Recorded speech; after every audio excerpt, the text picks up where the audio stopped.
Ooh. Hey, you did a Yo, what is up, Internet? What is going on, YouTube? What is going on? The big stretch. It is the Pulse. It is Monday. It is 3 o'clock p.m. on the western side of the country, which is the best side of the country, I might Fake add. side. So today you'll be joining with me, Derek Smith, my boy Ryan Turner, and our special guest for the day, Chris Drummond. You guys on Reddit, especially the people that follow Reddit, definitely know who Chris is. He has a massive presence there as Mr. Diamond Eyes, posting all over the place and always giving the most thought out, well-read posts, I think, on Reddit. I mean, better than me and Ryan, that's for sure. Low bar. It's a low bar. Guys, that's what it is. So, Chris, take a second and introduce yourself. You know, your background in arm wrestling, your accomplishments, things where you're pursuing, all those things. Let them know.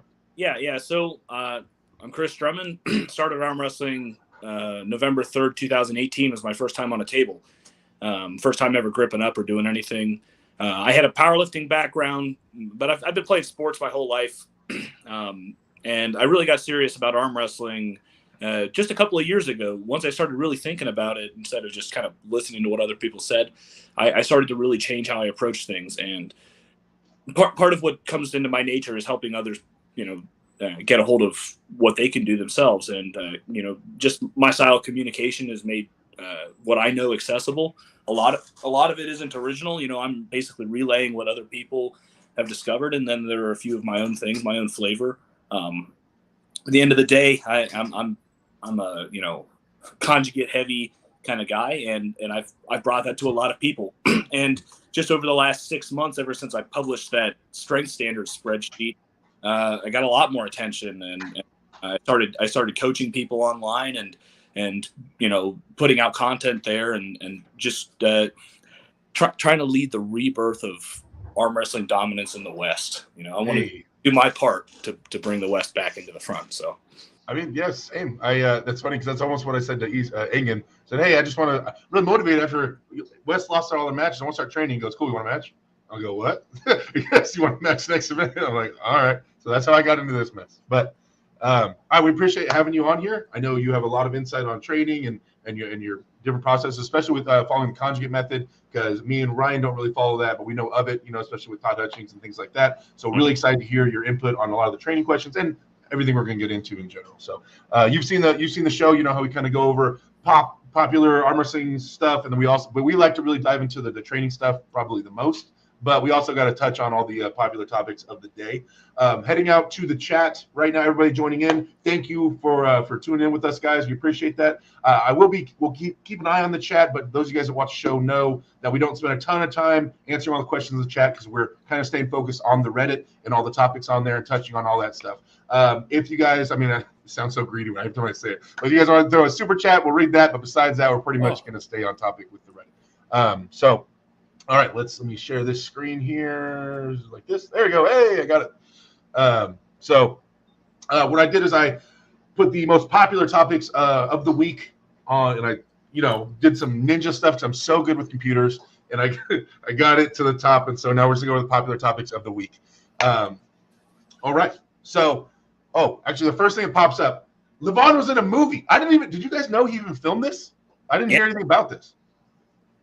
Yeah, we saw clips here and there of just Levon with a machine gun with pretty much, I don't think there was any context at the time. He's actually been in a couple movies, right? He was in some I don't know, Bronze Age. He was wielding a sword out in the desert, and then clips were coming up with him just mowing people down with a machine gun. But that's all the context we had. I don't know when the news broke that it was Extraction. I don't think it was with this post here, but yeah, the dude's turning into a serious movie star, man, and you love to see it.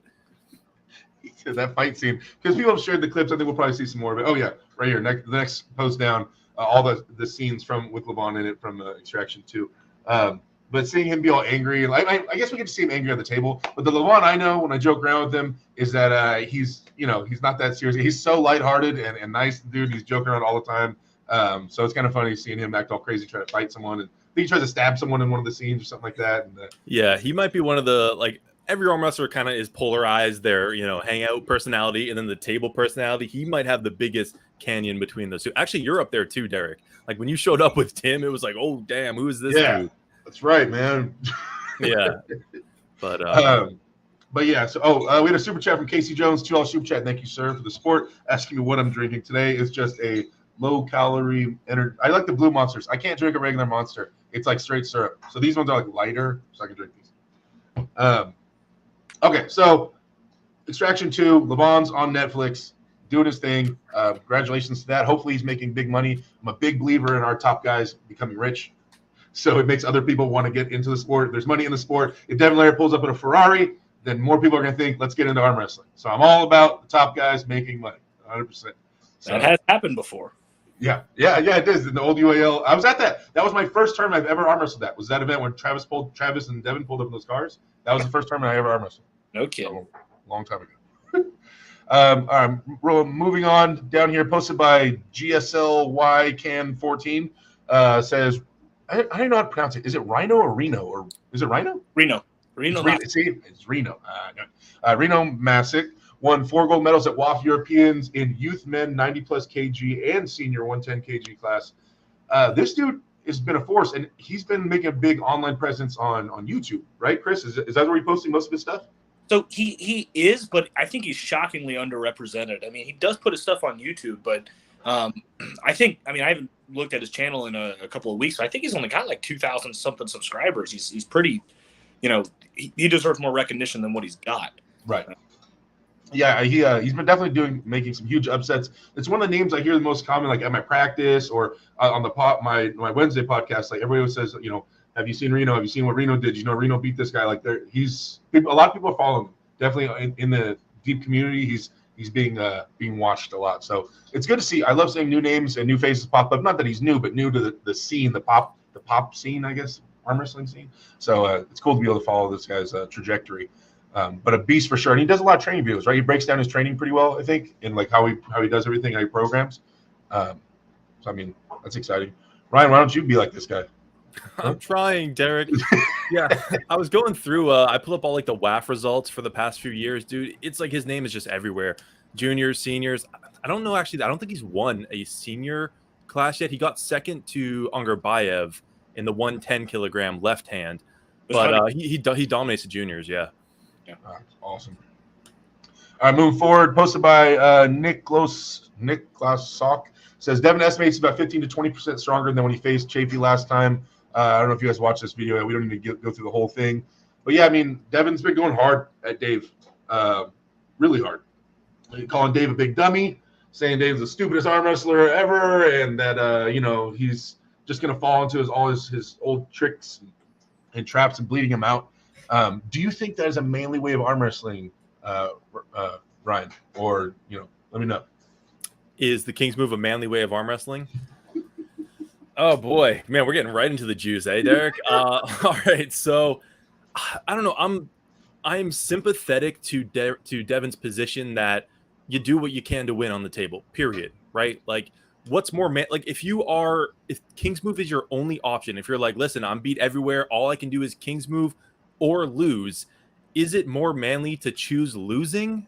I'm not sure that's true. On that topic, we head over to Chris Drummond, who follows Todd Hutchings' conjugate method, and Todd Hutchings is a big believer in excellence over victory. Is that a saying that he says? Yes, but I think there's a way to be excellent and still do stuff like King's Move. I mean, I have a King's Move, for example. At the end of the day, it's another tool. It's not unbeatable, obviously, especially with the shoulder below. Because, I mean, that was something that gave Michael so much power, was the ability to go shoulder below the table. It lets you keep that rotational pressure once they return to center. Without that ability, you get all this free space where there's no pressure on your hand, and that kind of neutered the King's Move. But if you could find a way to keep maintaining that frame-based pressure, it takes a lot of balls to let a 350-pound guy swing away on your arm like that. You know what I mean? When I arm wrestled Wes Bjornsson, that was exactly what I was thinking a couple of years back when I first broke it out. And that's a 500-pound dude swinging on my arm. It was not comfortable. So yeah, I mean, a lot of the art of war that Devin gets into goes right in the face of that. But when it comes down to the execution and just the dedication to get that style, that craft right, I don't know how you can knock that. You know. Mm-hmm. Yeah, that's another way to put it. Like, if you're Kings moving, typically a lot of the other fundamentals are beat. So to then stand up and like flex on the other guy after you win feels a little inappropriate. It's like if a basketball game went into like double OT and then you won, are you really in a position to like totally dump on the other team? It's like it went to double OT and they, maybe their D was better than yours, but yeah, so I don't think it's totally just non-manly move, but yeah, I think there are better ways to win a match. Hey, but you know what? Oftentimes, I think when Devin stands up, he still can't fucking pin. Oh, pardon my French. He still can't pin. So he has to talk guys out of the match because he has no press. Oh, yeah, there's definitely strategy going on there. I think anything Devin does, especially on game day, is strategy. You should just plead the fifth with him. Like I remember after one match against Matt Mask, it was in the WAL. The host came over and he's like, "What do you think of all the things Devin was saying?" And Matt was like, "He said something. I couldn't hear a dang thing." And that's the attitude you really got to take with Devin. Just ignore it. Yeah, but it's that's in the zone for sure, 100%. Yeah. Okay, moving forward. Posted by Alexander's bunch of numbers. Says plenty of monsters out there, and then it's a video of Jordan Zoranov and Georgi Zoranov. I glanced over this, but I didn't spend a lot of time on it. What is happening here, Chris? What am I supposed to be seeing? Zoranov there, he's managing to chop through. And this was when Jordan's still quite young, but this was a few years ago when Georgi was still competing in WAF. And the whole idea behind this was he's saying, you guys just learned about Zoranov because of pulling Devin. You don't even know about Georgi Zoranov because beating Zoranov. Today, I don't know if that would be the case because Zoranov's almost impossible to top roll. But this is just showing, you think he's untop rollable? Look at this guy a few years ago. And Zoranov's a killer, make no mistake about it. But right. Yeah, I had the same thought. Go ahead, Derek. I would say what's confusing to me is that I thought because Georgi just had East vs West match, everybody knows who he is. So I guess this post is them trying to bring Georgi Zoranov to light, as if no one knows who he is. That was the point? Oh, okay. So obviously I know. Okay, I see what they're trying to do there. The guy I get it. Half gold medals. How do you not know who he is? Only if you started post COVID, which I get it, but yeah. Yeah, but the Zoranov Arif match, that was one of the best matches from East vs West. So I don't think he needs any more attention than he's got. We know he's a monster. So I was a little confused by this post, but it was good arm wrestling. So I'm not gonna complain. Yeah, the level, dude. Anybody that's watching this, if you guys haven't, and if both of you guys haven't gone to WAF, man, I highly suggest touring out and going out there and testing the waters and seeing what it's like. I've done it. I've been sad. I've been hurt. And I learned a lot, and I became super motivated afterwards. Yeah. So, all right, move forward. Actually, kind of on topic. Posted by NNQ2603. Devin Laird versus Jordan Zoranov left arm super match happened in June. This just recently. Yeah. So, hopefully everybody saw this. I can let it run a little bit while we talk. But for the most part, ends up being I don't want to spoil it for everybody. Mute your screen right now. But Devin wins 4-0, right? So is that what you guys expected to happen? Yeah. Devin, I love what Devin's doing. It's like a perfect real life experiment between weights and just table time with the left. It wasn't easy. Basically, you can tell how hard Devin's trying based on how much of a rally car he sounds like, right? And he was doing that all thing. So he was pushed to his limit here, but I think it's like you said in your live the other day, Derek. His left is top 10, right? I agree. So not super surprised. Chris, what do you think? I didn't expect Jordan to pull so well without his hand because he never loses his hand. He's one of the greatest hook setters that we've got. Other than Zoranov when Jordan was just a boy, it's pretty rare to see Zoranov get top rolled. So I was surprised that he was able to throw so much at Devin, and he really showed that if it wasn't just for that little stick at the bottom, super bad dude with or without it, Right. But my goodness. The what's his name? Bojidar also had the reputation of being untop rollable, as Jordan has. There's a few people that they start getting the reputation. Not that it's physically impossible. It's just in their weight class amongst their peers. It just never really happens. So it's super impressive what Devin's able to do, especially with so-called party arm. That's not his main focus and stuff. And he's just having fun with it. I train both my arms equally, but in terms of how much I care about my left, I'll throw it anywhere. Anybody wants to have a match left-handed, I'm down. I don't really care what happens to it. It's not something I just kind of have fun with it, and it's party arm. But I definitely don't do the pumpkin training like Devin does.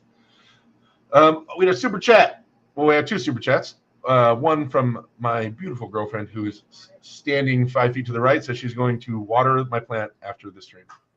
Oh, you guys know Chave in the back hanging out. Also, and thank you for the $5 super chat. And from Silky Wilkie, a $20 super chat says, King's move is a manly move. It tests your diligence and persistence. If you can't be determined enough to work out your problem, it's like not being competent enough to pay your taxes, which is the hallmark of growing up. Yeah, it is. What an analogy there, eh? King's move is like paying your damn taxes. Grow up, people. Yeah. Right. It is a move. It is here to stay, guys. I mean, even outlaw it, even to try to find a way to outlaw it would be insane and wild. And we don't want to limit the sport. Can it be annoying? Yes. Can it be annoying to arm wrestle against it? Yes. But it is here to stay. It is a move. A legit arm wrestling, guys. So I mean, yeah, it's I think one of the big reasons it's so off-putting to a lot of people in terms of like the way it looks is that how far the original public thinks that we still arm wrestle like this, just old school bar arm wrestling, and that is the furthest thing you can show somebody away from just this. So they're like, "What is this sport? That's not even arm." Like it doesn't visually look anything like what they picture in their head as arm wrestling. So then, I think that's why they're a little put off by the way it looks. But yeah, it's a legit move, guys. It's a legit move. Get over it, all right? And thank you for the super chat again, man. All right, posted by External Day 3416 says Sportsmanship has left the chat. Now these are 2. Oh, okay. Oh, I thought it was 2 Georgian athletes. It's a Turkish athlete and a Georgian athlete. Okay, in junior boys. This WAF stuff, I've seen some crazy stuff at WAF. I've seen like potential fights. I think I saw someone actually hit somebody. The Turkish female arm wrestler Ezra, or what's her name? She's really short. She's like the #1 female from Turkey. Oh my gosh, Ezra. I can't say her name. She's tiny. She's awesome. But anyway, she was going to hit somebody, and the referee had to stop her, and she went around the table to try to punch someone. It gets kind of crazy at WAF, especially sometimes if you have certain countries that kind of might have some beef or something like that. It can get really hot. I don't know the exact background of what happened here, which is weird because the guy that lost is the one that's kind of really freaking out. Normally, the guy that wins is the one like going absolutely insane. But they're sub juniors. They're like 15. So whatever. Yeah, a couple kids, man. Yeah. A couple kids. Yeah, I always look. What starts these things usually is you often see it in the strap because someone will celebrate and pull just a little bit too hard, which the other person takes as extremely rude, which it can be, right? You're strapped to someone, don't pull their arm out of the socket, and then it escalates. I didn't really see it there. It seemed more like the Turkish gentleman was just upset with something in the match, and then if you look, he pulled his arm back, which set off the Georgian, right? Like, right. Watch, see, he pulls his arm back right there, and the Georgian guy almost gets yanked over the table.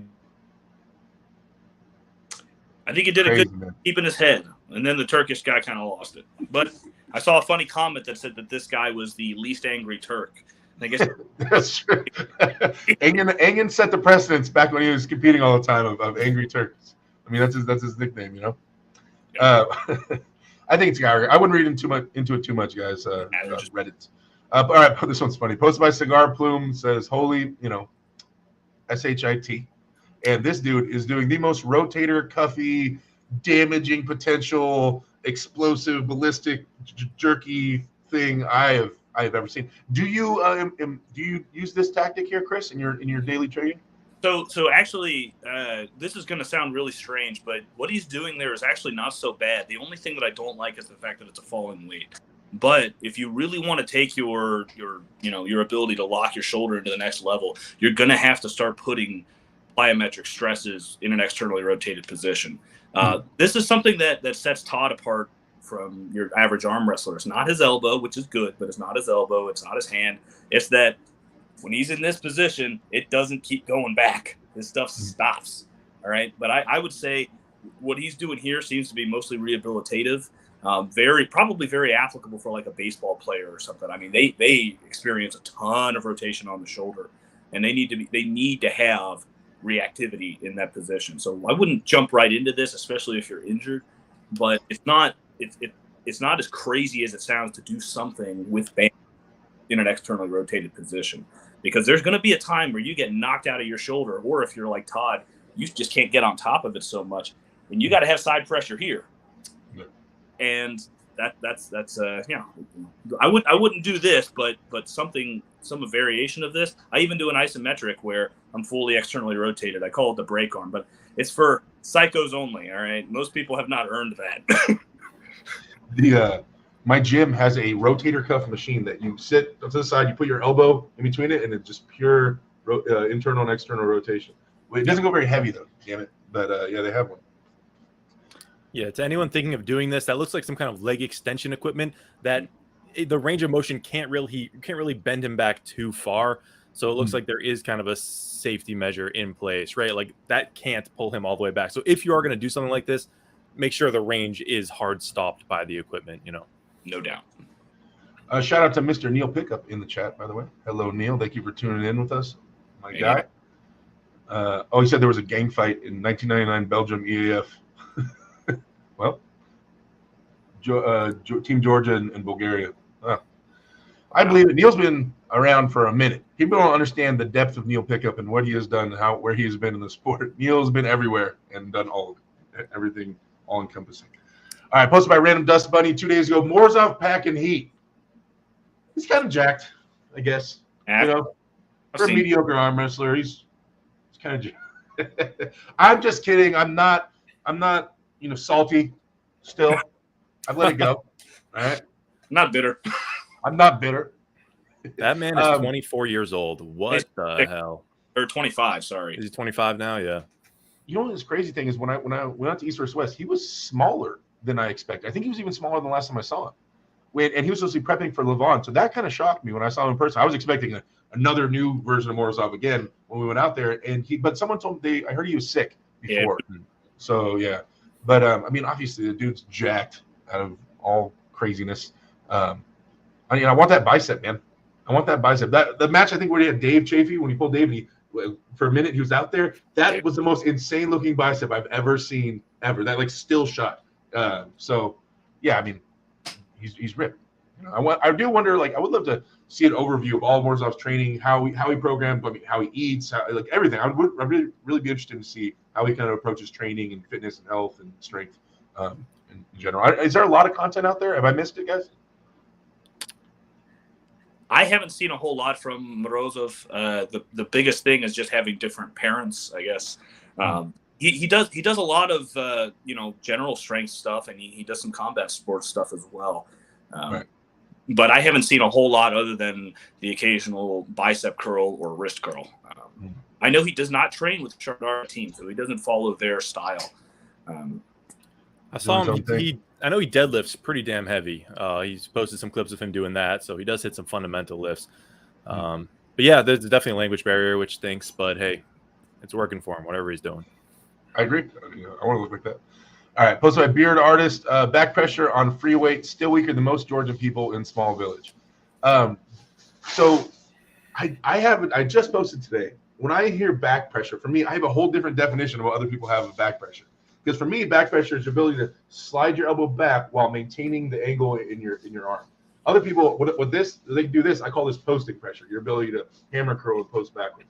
So when I hear back pressure, but I see this, it was for a second confuses me. Do you guys do a lot of free weight, standing things like this? Chris, Ryan? Okay, so yeah, as far as the definition, back pressure is anything that comes back towards you, right? So it's the combination of that drag and the elbow flexion.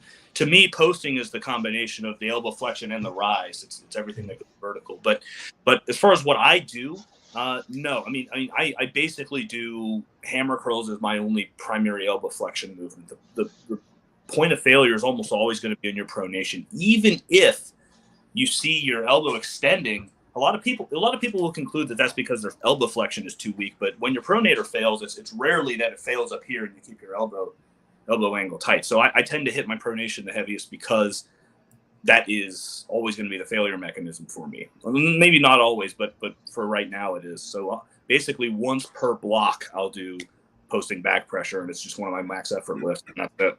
I don't do it any other time. Yeah, fair. We do need to be more precise with our language in arm wrestling, because if back pressure means anything coming back, which I think at least in my experience, that's what most people are referring to. There's so many muscles involved there that it's like it's hard to even, what exactly are you talking about? Like if you say my back pressure isn't good enough, there's so many variables in there. I don't know where to even start. But as for that kind of posting strength, my favorite, I always try to approximate arm wrestling as best as I can at the gym. So I'll actually put a strap around my wrist, do like a mid pulley, and then from a dead weight, pull it off, right? Go back to a dead start and pull it off right underneath that wrist knuckle there. So I don't do this lift in particular because just the vector of force there is down. And I mean, while it's still going to hit your brachialis and everything, I just try to do everything where it would be at the table, which is more straight across than it is up and down. But I'm not sure. On topic of accurate language, what is a wrist knuckle? People put a flame in. Just wondering what that was because you said appropriate language and you said wrist knuckle. Yeah. I was kind of wondering. You don't know what a wrist knuckle is, dude? Oh, I've never hit anything with my wrist knuckle before. It's the protruding part of the joint in the wrist. I'm sure there's a more appropriate name for it. Maybe Chris knows it. It's like the cue you look for when you're putting the strap on people underneath that joint. There is a name for it. It's the end of your ulnar bone, I believe. Yeah. But yeah, I've never heard it called a wrist knuckle before. I love giving you a hard time. Ryan's my favorite thing to do. Yeah. Well, now I got to change that. Okay, another post about Levon in the movie. All right, we already talked about that. Posted by Zalqua, says asserting dominance, and it is this lady absolutely beast mode hooking this dude across the table. Look at this, in all internal rotation. Her arms leaning on the table still. I'm saying that's impressive. I'm pretty sure she could beat Ryan Turner in a hook. Oh. That's it. I'm coming to California. Dude, I wish I can get reincarnated as an arm wrestling female because it is the best party trick in the world.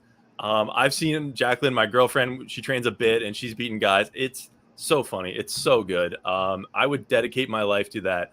Just film me. I'll go to public squares. I'll go to high school gyms, college. Just bring my table, plan it down, and say, bring the whole damn football team over here. And let me arm wrestle them. I think it's just too cool. I'm on the furthest end of that, right? So I cannot get anybody to arm wrestle me in public. It is impossible. We've done like a bunch of public things where we're standing out there trying to recruit people on like boardwalks and things like that, and they will go around me as if people like I'm a flame, like I'm on fire. They will dance around me and stay away from me. One time we brought my arm wrestle table to the nightclub, 400 people there. And me and a couple of my other guys, a guy named Gage Jordan, who's on my team, but some jack dudes were all standing there. No one would approach it. We walk away, and the ladies' team captain, Veronica Knight, she goes and stands up there. All of a sudden, dudes collapse around. Everybody runs up to arm wrestle her, and they're all like, she beats a lot of them, and they finally start beating her, and they're all fist bumping each other and stuff. And Veronica's like 120 pounds, and they're all, yeah, bro, nice. Like, just, guys. And so I get I can't stand next to an arm wrestle table. If we're recruiting, I have to stand. I sit down and sit way far away and just watch. If I get up, they get afraid. It sucks. I don't like it. Yeah. I'm not as big as you, but people look at me and they think, oh, that guy probably could beat me in an arm wrestle. And it's like, yeah, there goes the party trick. Yeah. I have to let him use two hands. All right, so this one's posted by Toy Gar Slan. Says my state super matches. I think it's Turkish. There's a Turkish flag in the back. Just random. Pretty standard drag hook in here. I mean, for the most part, it's just his cup is way too strong for everybody, and he pulls backwards, and they all lose. Yep. Anything I'm not seeing here, guys? No, he needs whatever the next division up is, he's got to do it because, he's clearly on that level. He's a bit of a different level than the guys who's arm wrestling. But one of those 6 years. Congratulations, man. You crushed it, by the way, for your state tournament. So congratulations. So keep doing whatever you're doing to get that strong. Do that more. Posted by Rave MXN, says basically Shadara arm sport at AWC Gari Jalebi. Damn it. That's too much for me. And Mario says, what are the Mario brothers' views on training the next generation of arm wrestlers? Mario says, have a system of finding genetically gifted and train them rigorously when they are 5, so they're technical wizards by the time they compete and walk sub-juniors. And Luigi says, roids. just roids. So What do you guys think? What's a more appropriate way to approach arm wrestling and training up your country? Chris, go ahead. So I definitely believe that the answer is starting people young so that they do know how to move. One thing that I've learned is that you will never see the technical mastery, except for the very rare person. Very rare person can achieve the level of technical mastery when they start as an adult that somebody starts when they're young. It's just like speaking another language. If you try to pick it up when you're 30, you might be conversational, you might be quite good at it, but you're never going to have the fluidity and understand all the nuances. So you look at somebody like Brzezinski or Angarbayev, they can move on the table very differently from even the best guys who are starting in their 20s or 30s. So somebody like Hutchings, man, he's got a pretty straightforward style, but it's difficult for him to arm wrestle with the fluidity as somebody like John does, even though he's been doing it for 20 years. He's still like he picked it up a little bit later, and that it just didn't integrate the same way. So those guys, they arm wrestle like they could breathe, and so they don't need roids. Well, I mean, I know that, but I will say, you want to add that in a little bit later, you could be a weirdo. Yeah. Ryan, what do you think? Yeah, no, I think Chris is onto something. I'm curious your thoughts, Chris, on does it have to be arm wrestling or can it be sports in general? Like if you grow up playing basketball, you still learn that limb independence, which is something that I do think you need to learn young, right?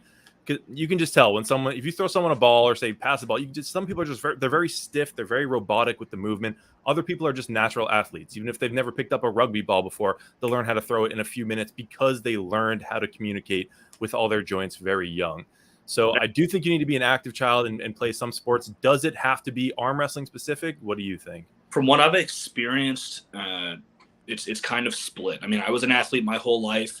I like to think that I have maybe not some of the genetic gifts, but I have some of the, the body control or something that lets me do some things intuitively, like foot movement on the table. Like I've never had any problem transitioning from top roll to press, and right. I put right up and I'm dancing around. But I was a soccer player and I did karate and I would do judo and stuff like that. So it's like, some of the things will carry over. I do think that you do have to have some specificity. It's not like I've met too many people who were athletes their whole lives who are absolute lunks on the table, and they always will be, and that's okay. That they got to make it work the way they are. So I think the kind of people that would succeed really well from a young age in any of these sports, they're the kind of guys that would be standouts in anything that they did. Am I gone? You're monologuing. Keep going. No, you're good. I put you up by yourself. You're talking. Okay. When someone starts going off, they get the solo layout. Sorry, talking too much. But I think anybody that would be good at anything, if they have that genetic predisposition or they have that, whatever gift, then they would probably, they probably would be able to pick it up later in life. But other people who, they need that time training and they need it when they're young, they would be able to develop that only through experience as a youth. I mean, we see polymaths who are able to master languages in their 30s and 40s. It happens. They're rare, but they do happen. But most people get really fucking good at a couple of things if they start when they're 10. So I want to play on this topic. I want to play devil's advocate a little bit. A little in my experiences. I have an example. I played basketball right when I was in high school. I was tall. I didn't pick it up till my sophomore year. Everybody I played with since they were a kid. I played with 7-footers, guys that were born into basketball, raised their entire life playing basketball. By the time we played in high school, I just started playing sophomore year, first time playing basketball. I was like, oh, this is fun.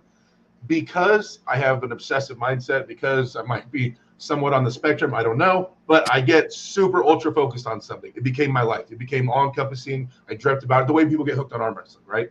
It was everything to me. And by the time I was a senior, 2-3 years later, I was the leading scorer, destroying everybody that played basketball their entire lives, completely running everybody ragged, the man for sure, easily in my area, right? But and I've seen that. I think that passion, a lot of times when someone's born or in something or forced into it when they're young, they lose that passion for it because they've been around it for so long. That I think that is, you can, yes, in terms of the physical, like what it can do to your body and growing up with the stress in your tendons and the bones and things like that, I get that for sure. And that you'd want that from a young age. But I think it is surpassable. I think that having the passion and really being more dedicated to it, if we're looking at like a numbers game, You know what I mean? The odds of me being all in, even if I get into it when I'm 25, you can definitely surpass those guys that have been doing it since they were 5. If if they don't have that work ethic, if they're not super passionate about the sport, if they're not pursuing it or applying themselves. So I think it is an advantage if utilized correctly, right? Because there's how many other people started when they were young that aren't John Breathing that we never heard of again. Oh, no doubt. No doubt. Right. So you have to have all the components. Is that an awesome characteristic to have, doing it from when you're a kid? Yes. Is it necessary to be the man? I don't think so. It has to be there. It's a great leg up, but it's not everything. I think you can still make it to the top without it. I think. Depending on some things. But yes. There's one critical aspect of arm wrestling that is a little bit less present in these others. It's present in different ways. But in arm wrestling, there's still the man strength question. And if you become strong before you become a good arm wrestler, it's much harder to become a good arm wrestler. And that's all. I mean, if you're a strong man, you just have a little bit of a harder time. But if you're a good arm wrestler, whether you were young or old, I'm not distinguishing that way. But if you save that real top end strength until after you've learned how to arm wrestle well, I think you'll go further. Yeah. Very, very true. All right, moving forward. Another post about Levon and extraction. Already saw it. It's a third one. Ryan, why do we have 3 repeat posts on Reddit? Those are stills. The other ones were videos. So they're different. How much am I paying the moderator team here? Nothing. Oh, this is abuse. that's right. Never mind. I forgot. Sorry. Unbelievable. We're going to unionize soon, Derek. Okay, posted by a blacklisted man. Says East vs. West ref script explained. Did you guys watch this? I did not. I have no idea what this is. Yeah, I had a fun little.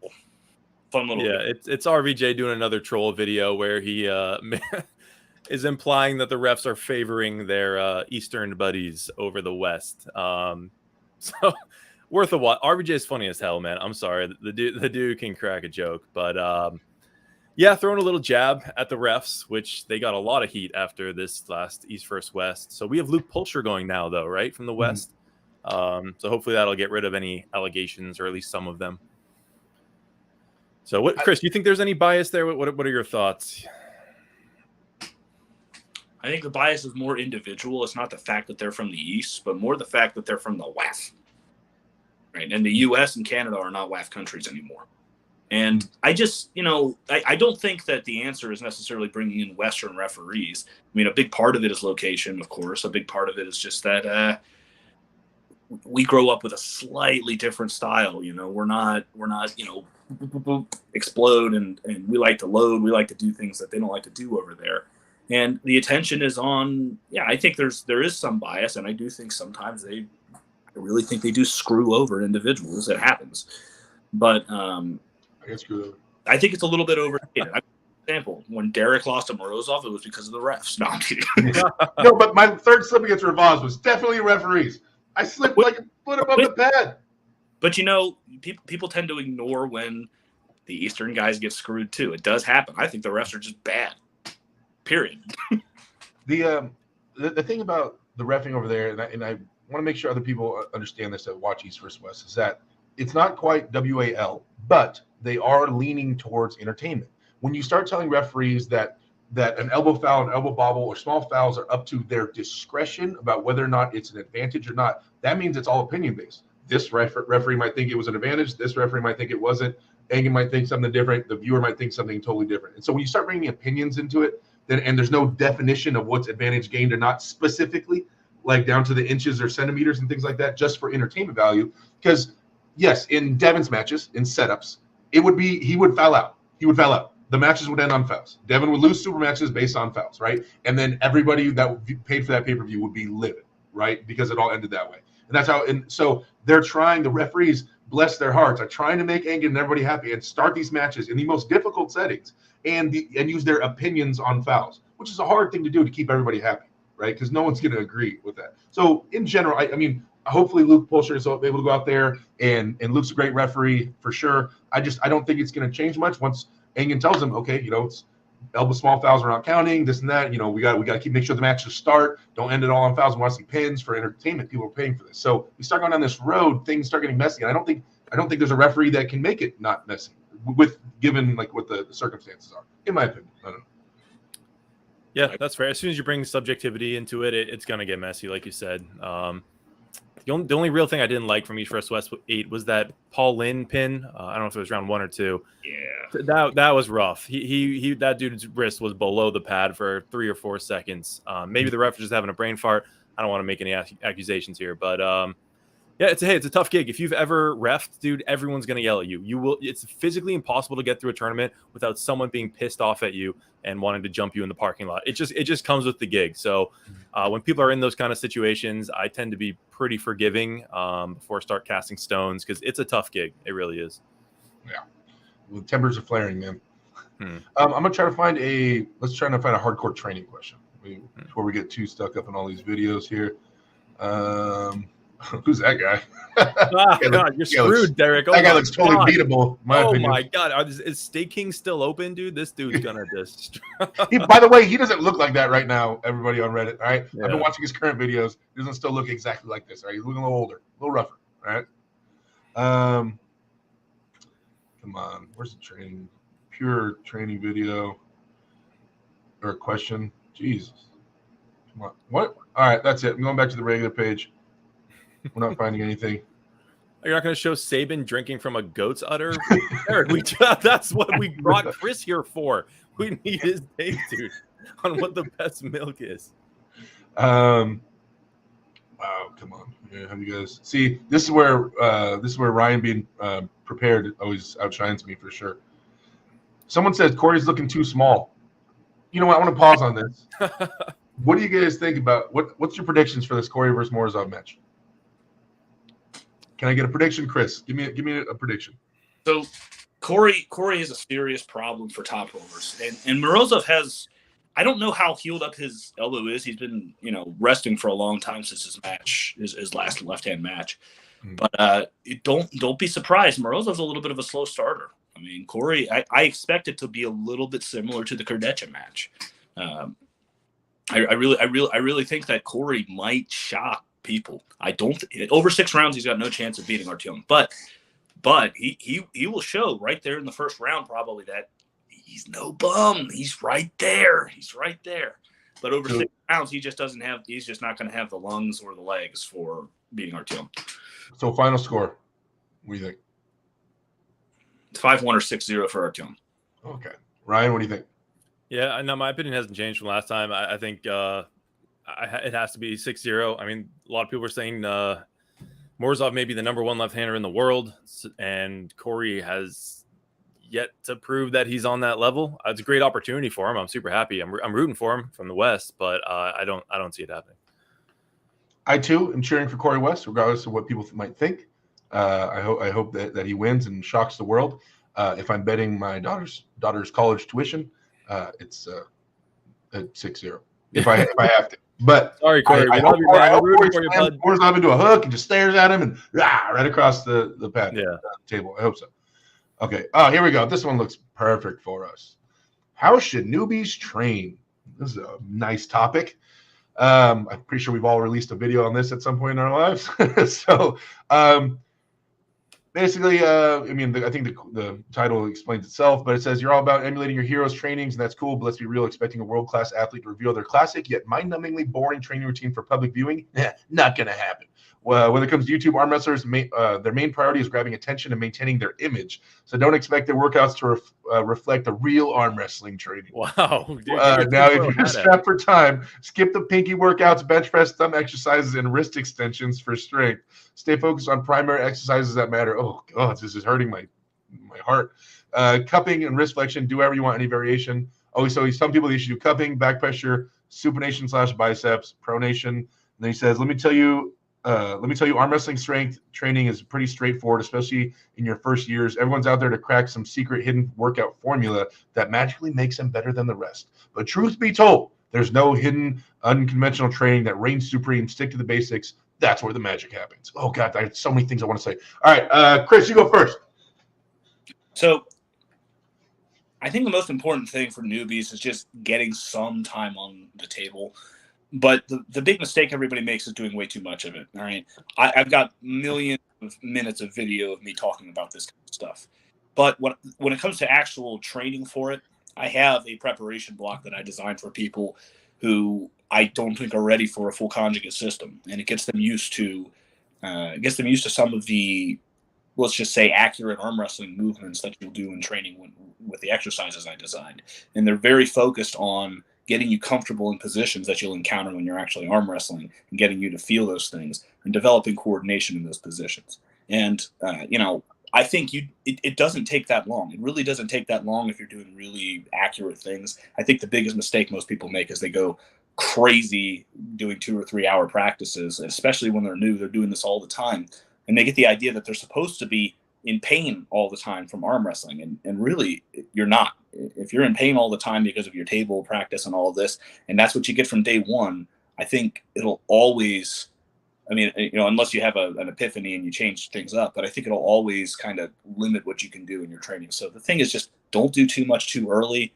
And I really think a lot of people should have a coach. A lot of people, there's this mentality in the West, which is do it yourself or just go with your team. But there are people out there who are experts. Some people have been doing it a long time. Some people maybe not so much. But once you get it right, it's okay. It's okay to just ask the questions for people who do know more, not just people who have been doing it longer. Because oftentimes those guys on your team that have been doing it longer, they've been doing it wrong for longer too. So don't forget. I appreciate that. That's a great opinion. I want to take a pause for a second. Tell my moderators in the chat, please post Chris Drummond's YouTube video. You guys, if you guys are not subscribed to Chris, I want to take a second. Please go subscribe to his channel. Give him a follow. Also, obviously, put Ryan Turner's channel in the chat, because we go back and forth between my channel and his. Chris, for them to access you for coaching, you say you do coaching, correctly? Is it on your YouTube, or where would they find that information? Yeah, so my email's on my YouTube. Just send me an email. I got probably 30. Have I topped 30? I might have over 30 private students, and I also have a membership level where I have the demonstration videos, and I'm putting up my programming for that, for people who don't need one-on-one, but they just want an idea of how to do this. So you guys can follow that, but as far like the programming and stuff is free. Like, I'll send out free programs to anybody, but if you want instruction, just reach out. Okay. All right. I know we have a couple super chats. First, I'm going to get to Ryan on this topic, and then I'll go into the super chats, guys. Ryan, go ahead. What do you think about beginner training? Yeah.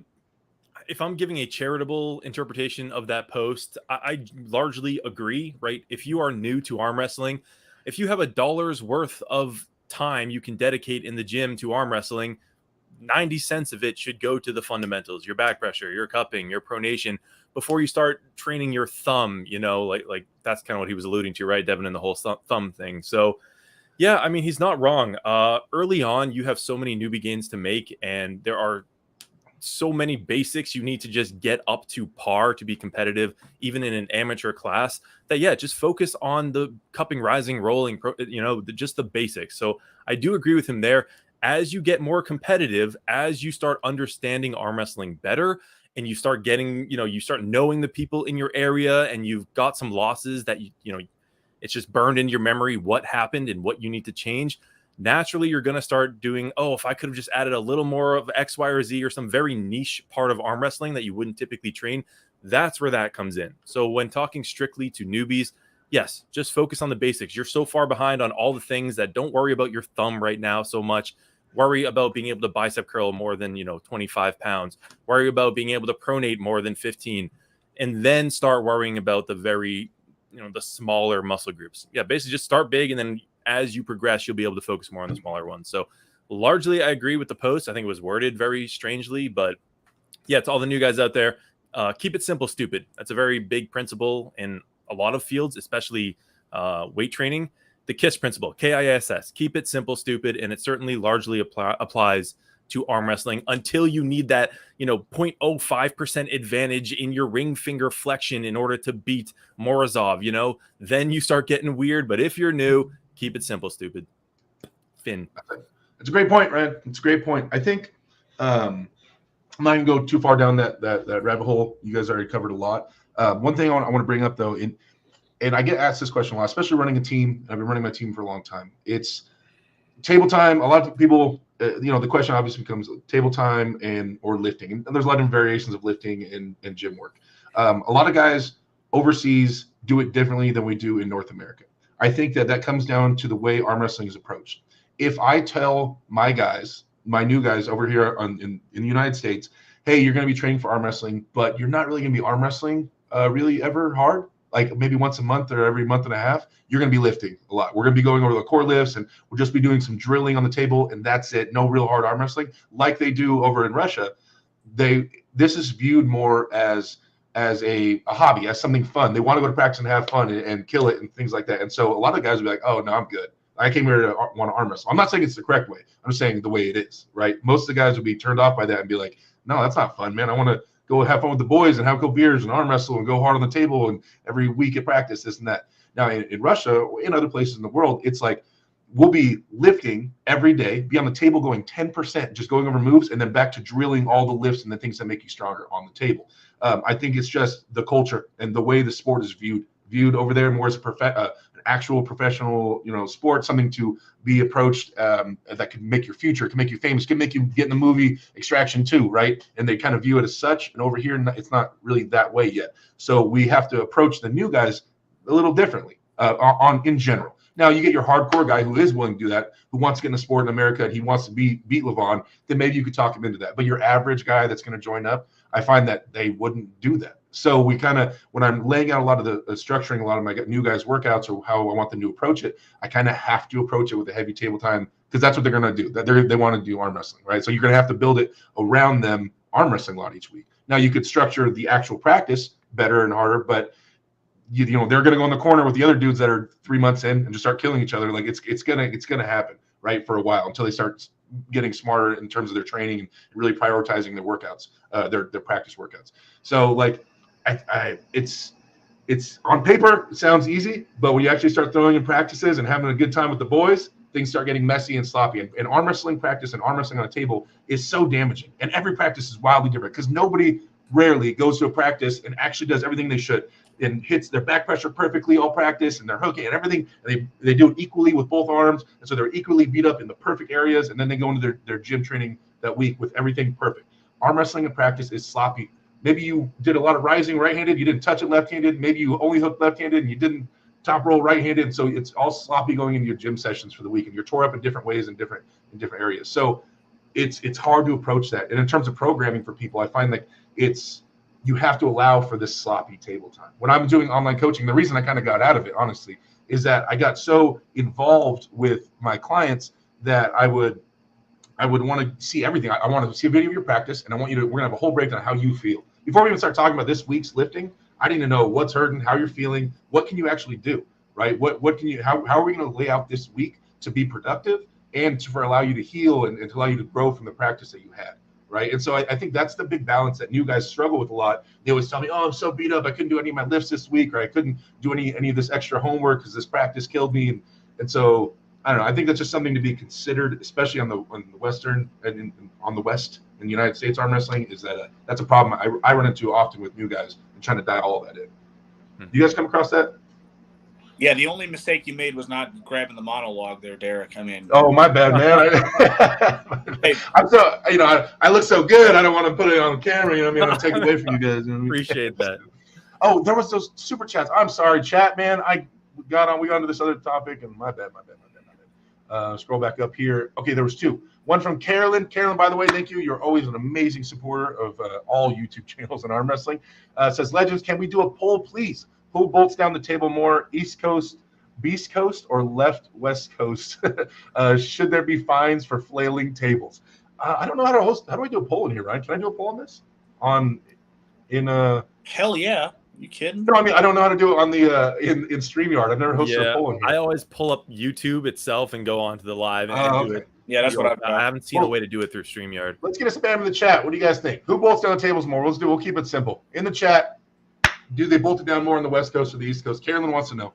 Let them know. What do you guys say in the chat? We'll keep it real simple. Carolyn, either way, everybody knows West Coast is better, so we don't really need to get into this. But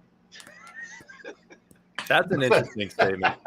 We need an East versus West of the United States. That's what's missing. Chafee. It's like, all right. What's the dividing line? When does it? Because I said the other day that that Corey was in the East, and I got destroyed on Facebook by saying Corey West is on the East Coast.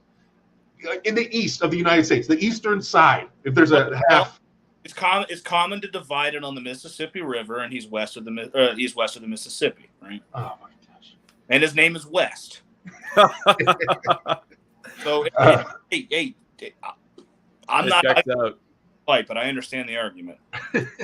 Either way, tables should always be bolted down, especially if any serious match or tournament. That is a rookie promoter mistake if they don't bolt down tables. And you go to a tournament or event, you don't see tables bolted down. Like that's the simplest thing you have to do, especially when you have big dogs jumping into that table, moving around. And there's guys that drive their hips into the table so hard and pick it up off the floor all the time.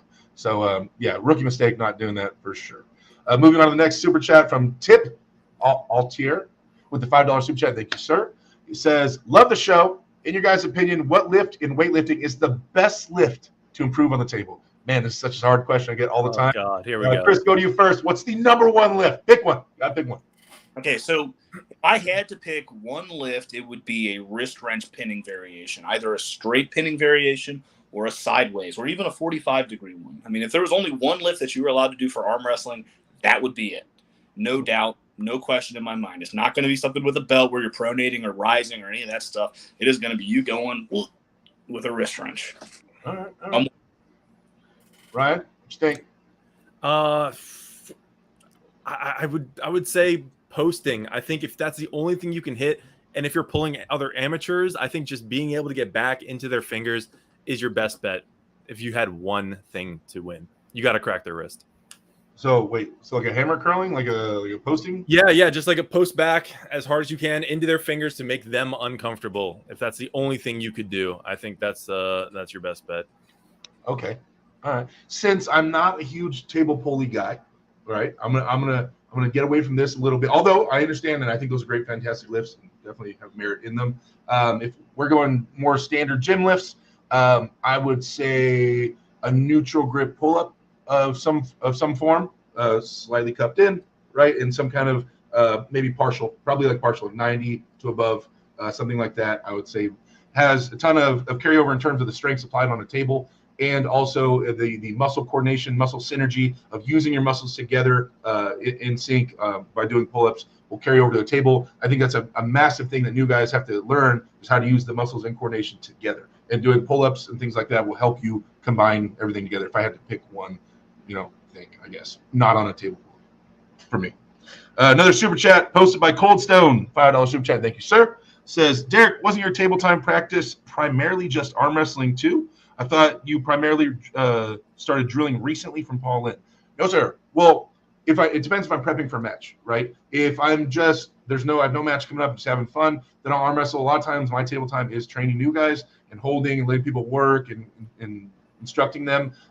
When I'm prepping for a match and I'm prepping for a move and I'm trying to dial something in, then I will be drilling a lot more, having people use two hands and going through my motions and making sure they give me adequate pressures, never failing, keeping me at like a 90%. And when I say failure, I don't mean actually, there's like two types of failure to me. There's actual muscle failure, and then there's a breakdown of the form, right? Not having perfect form. So in my practices, I want to keep perfect form and not an aspect of it fails. My elbow does not slide out 1 inch while I'm pinning. My wrist does not go out 1 millimeter, right? So keeping that all dialed in and going through my motions over and over again with heavy resistance is how I fine tune a move for my super match. But yeah, I've been doing that forever when I prep for matches, from Tom Nelson to Tim Bresnan to tried to do it for the other guys too, but those ones didn't work out. But same thought process, drilling when I'm prepping for something.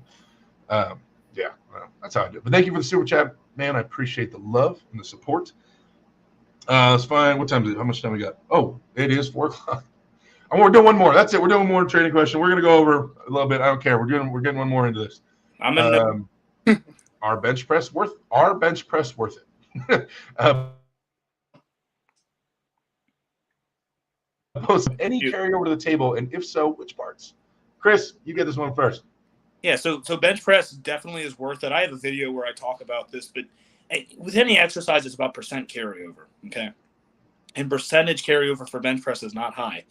But if you do build a really, really strong bench press, even that low percentage carryover is some poundage that you can put down on the table. But the real advantage, if you do a lot of bench pressing, if you can bench press 400 pounds, yeah, you're probably not there's not enough carryover in your elbow and your shoulder where you can slap a professional arm wrestler's arm sideways. But what it does give you is you're used to having your wrist cocked back with, let's say, 200 pounds in each hand. And no one's rotating 200 pounds through the hand to you. So, you know, as long as you maintain your rotation, you get really, really comfortable coming forward with a bent back wrist. That's where I think the biggest advantage is, other than just generally strengthening everything in here. I mean, supporting muscles and all of that, everything gets a little bit better. But the biggest thing is that it gives you a lot of comfort with your wrist back. You're not limited pushing forward like this because of all the torque busting your back. You're used to holding more than a guy can put on you. So, okay, all right, solid. But going from 250 to 300 probably ain't gonna help. Mm-hmm. Ryan Turner, your turn. What do you think? Yeah, to answer his question specifically, does it have any carryover? Yeah, of course. Be strong everywhere, anywhere. Do squats, do deadlifts. Everything's going to have some effect. It's what the opportunity cost is there. And I do think there's a place for it. Personally, I do dumbbell presses. I think the stability required through the rotator cuff has more translation. So if you're going to do some kind of pressing motion, I would recommend doing it with a dumbbell. But yeah, also it's one of the more heavier lifts you can do on the upper body, right? If you look at all the upper body lifts, some of the most load you will ever have on your person is during a bench press. And that's just good for building joints, ligaments, tendons. I refer the study a bunch of times. One of the best ways to build tendon strength is to have a massive load on the body for, 10 seconds under tension or whatever. And bench press is a great way to do that. So if just for joint health, I think it's for it, but also just be strong everywhere. All right. Good point. And me, bench press, I think it is. I think it does have a carryover, of course. I believe that, like Ryan said, the heavy load training the CNS is another thing that is not talked about a lot. Any of these super heavy lifts where you're going to die if you don't move the weight, then I think that's good in terms of prepping you to be able to handle long matches and keep your CNS conditioned. Also, in terms of the muscles being used, he says, if so, which parts? The bench trains a lot of things, right? It definitely is a compound movement that trains a lot of different muscles. But in terms of arm wrestling, you're moving your humerus bone, the one that snaps, this one, right? Moving it up and down has direct carryover to your chest, to your pec major, to your pec minor, to your shoulders. Even use your lats and things in bench press. And that stuff carries over directly to the table. Now, the range of motion, we would like to bring this humerus across the center line of your body, because in arm wrestling, we have adduction of the elbow and we have internal rotation. Now, bench press will help with both of those things, right? Somewhat.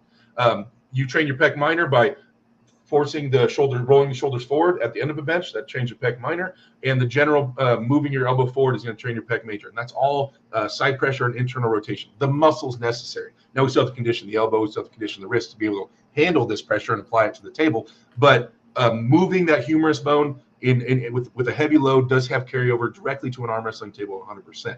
I'm a big fan of cable crossovers and or pec deck machines, things where you can have consistent resistance while bringing your humerus bone across your center line as far as you can bring it. But I think that having a heavy load under bench press where you can stack on the plates has a lot of carryover.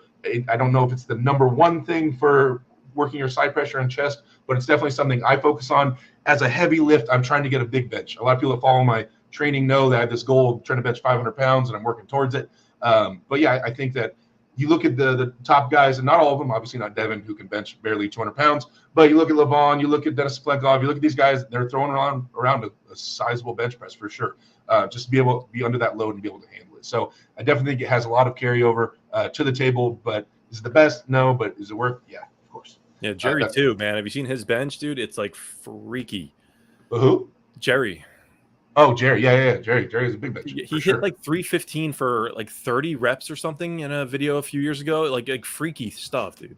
Oh my God. He's a monster. And I mean, and his training's not unorthodox, but it caters to his style really well. The training he does like that. So everybody keep in mind, like when you get, I don't want to say blinded, but with like Devin Lair and these guys, look at where they're from, look at their approach to the table. When they start talking about training and what you should focus on or what they focus on more, like they tend to talk about themselves. They don't always promote it like a new guy should be doing this, right? They talk about what they do.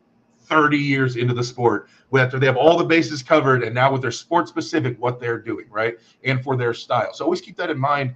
But watching, because a lot of people watch videos like any of us are putting out there, and then they'll see, but Devin says do your thumb and things like that. And so just it does have a place. Just understand the context of it and when it should be applied, and what's most important in terms of building a foundation is the most important thing. I think we can all agree when you're a new arm wrestler, you have to build the basics. We have to have a big foundation to build on of solid strengths and understanding arm wrestling pressures and safety and all these things, right? I don't know. Any closing thoughts, Mr. Chris Drummond? So, yeah, thumb training has made a huge difference. And I've been doing it for a couple of years, and I'm mad that Devin got it popular recently. Yeah.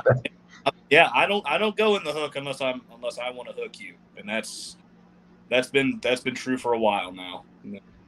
Anyway, no, at the end of the day, guys, I'd love to just chat with you guys forever. So we gotta do this again sometime.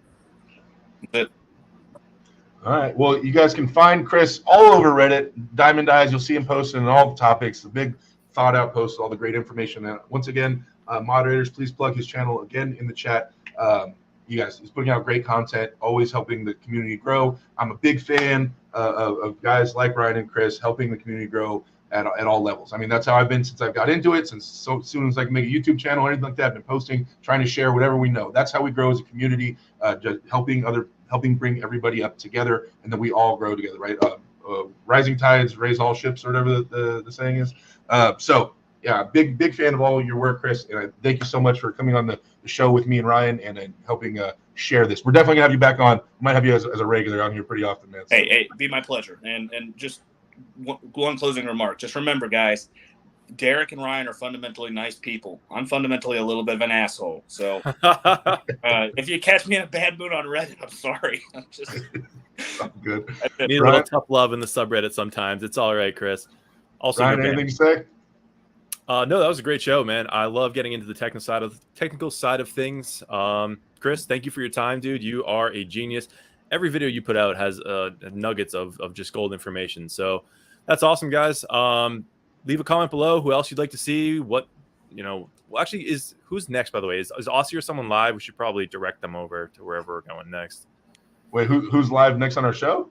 No, we should send the audience. Is Aussie or someone live? Yeah. Oh, who's next? Oh, that's another thing I want to end with. Head over to Aussie when you're done here. Send him some love. We went in a little into his time here, so tell him we meant well. And Jake knows we love him. You guys go spam Jake's chat and say the Pulse sent us. Ryan, Chris, and Derek sent us over here to show you guys some love, because Jake is a hard-working dude. He has put his life into YouTube, into the arm wrestling community. So definitely show him love no matter what. But moderators, plugged everybody's channel. Please, you guys check out the awswitch.com where you guys buy shirts, hats, and stickers. Bridget's working tirelessly to make sure that all gets shipped out to you guys. And I have all my socials on the link tree that I saw get shared in the chat as well. Yeah, you guys, thank you for being on the show with me today.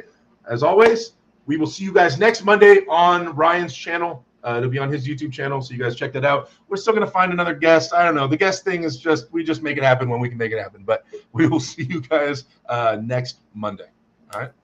All right, guys. Have a good one. You guys. Oh.